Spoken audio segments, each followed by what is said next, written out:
అవు మామూలుగా మార్చి 3 నా బర్త్డే. ఆ రోజు మైక్ వినిపిస్తుందా? మార్చి 3 నా బర్త్డే. ఆ రోజు చంద్రగ్రహణం. కానీ నిన్న సౌత్ ఆఫ్రికా వాళ్ళకి చంద్రగ్రహణం పట్టినట్టుంది. మామూలుగా బట్టల గ్రహణం అయితే అన్ని మూసుకుపోయాను, మొత్తం మూసేసింది. అందుకేనేమో చోకర్స్ అంటారేమో. ఇద్దరు అంటారు, న్యూజిలాండ్ని అంటారు, సౌత్ ఆఫ్రికాని చోకర్స్ అంటారు మామూలుగా. బేసిక్గా తప్పేం కాదు, అంటే మెయిన్ క్రూషియల్ టైంలో ప్యానిక్ అవుతుంటారు అనమాట. అలాగే నేను కూడా అమాల్సే చోకర్ లాగా ముఖ్యమైన ఘట్టంలో పడిపోతుంటాం. ఏం మ్యాచ్ అసలు! అబ్బా, అసలు ఒకనాటి ఓర్చకోత కాదు. ఎన్నైతే రాత్రి జరిగింది మారణకాండం. అసలు ఫస్ట్ నుంచి ఒక్క మ్యాచ్ కూడా ఓడిపోకుండా వచ్చిన వాళ్ళు మెయిన్ క్రూషియల్ టైంలో పోయారు. చూసావా, దెబ్బేసింది. నిన్న సౌత్ ఆఫ్రికా నుంచి మార్కో జాన్సన్ బౌలర్ కొట్టాడు, 55 కొట్టాడు. ఎవరు అసలు మార్కో జాన్సన్ 55 ఎంతో కొట్టాడు అంతే. తప్పిస్తే బ్రివేస్ 35 ఎంతో కొట్టాడు, అరౌండ్ 30+ కొట్టాడు. ఇంకెవరాడారు? ఎవరు అంతగా. De Kock out, Markram out, Stubbs, Rickelton out, duck out. అసలు రికల్టన్ వికెట్లు పడుతూనే ఉన్నాయి. వస్తారు, ఊపుతున్నారు, వెళ్ళిపోతున్నారు. వచ్చినట్టు ఊపుతున్నారు. అసలు అది నువ్వు స్టార్టింగ్ 2 వికెట్లు పడ్డాయి, వెంటనే పడ్డాయి 2 వికెట్లు. 2 వికెట్లు పడ్డప్పుడు ఏం చేయాలి? చిన్నగా ఆడాలి కదా. ఆల్రెడీ 2 వికెట్స్ పడ్డన్నప్పుడు చిన్నగా ఆడి తీసుకెళ్ళాలి, స్కోర్ తీసుకెళ్ళాలి కదా.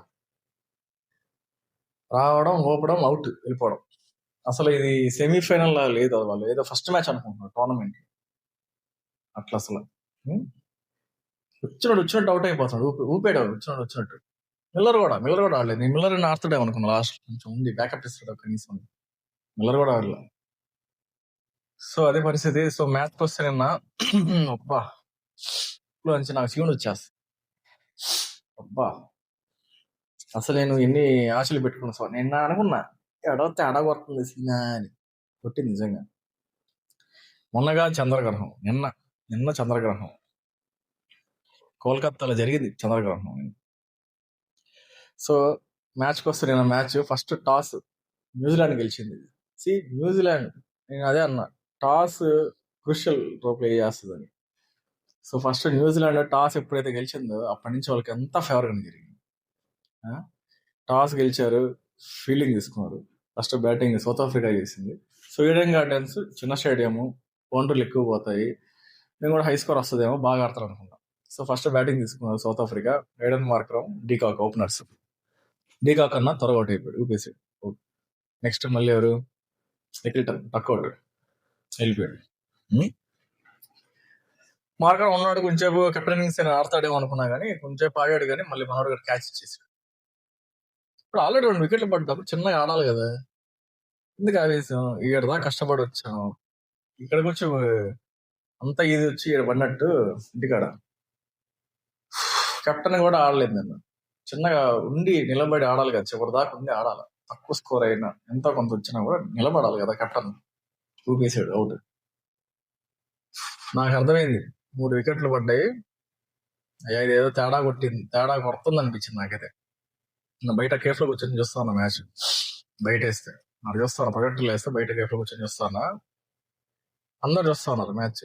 అందరు నిన్న నాకు తెలిసి ప్రపంచం అంతా నిన్న క్రికెట్ ప్లేయర్స్ అందరు, క్రికెట్ ఫ్యాన్స్ అందరు నిన్న సౌత్ ఆఫ్రికాకి ఫేవర్ ఉంటారు నాకు తెలిసి. అంత ఓడ తిరిగింది ఇట్లా, సరిగా ఫ్లిప్ అయింది. సో వికెట్స్ అన్ని పడ్డాయి. బ్రివేస్ ఆడాడు, ఇంకొచ్చి నెక్స్ట్ నికిల్టన్ అవుట్ అయ్యాక బ్రివేస్ వచ్చి ఆడాడు, 30+ ఎంత కొట్టాడు. నెక్స్ట్ మిల్లర్ వచ్చి ఆడింది లేదు, మనోడు కూడా అవుట్ అయిపోయాడు.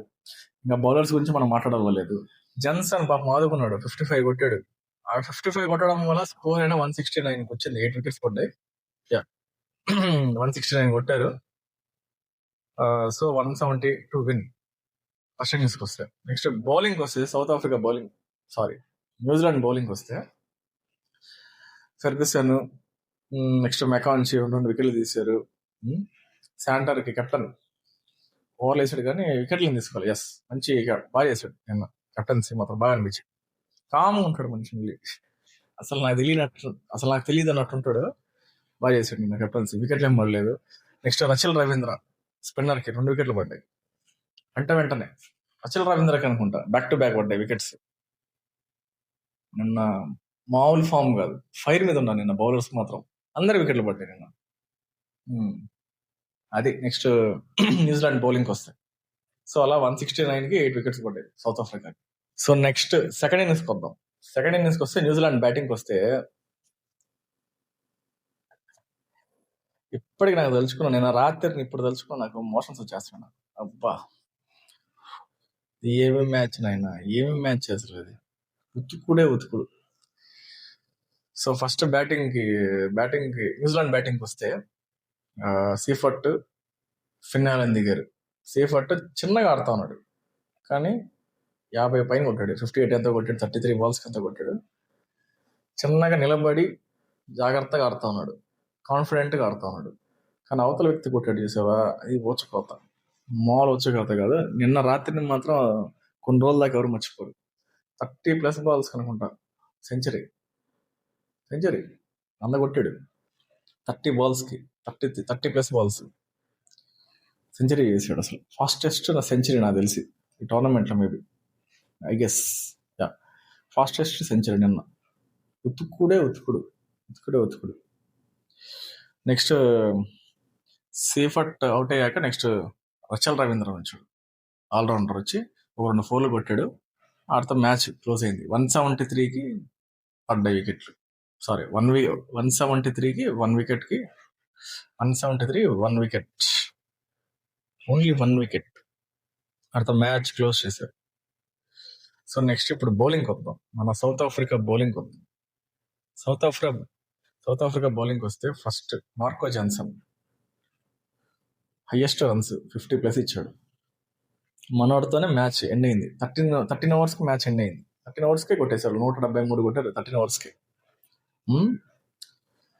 హైయెస్ట్ ఇచ్చింది కూడా మనోడే. నెక్స్ట్ రబడాకు 1 వికెట్ పడింది. ఆ 1 వికెట్ కూడా రబడానే తీసి, ఇంకెవరికి పడలే వికెట్లు. ఇంగడికి పడలేదు. నెక్స్ట్ మన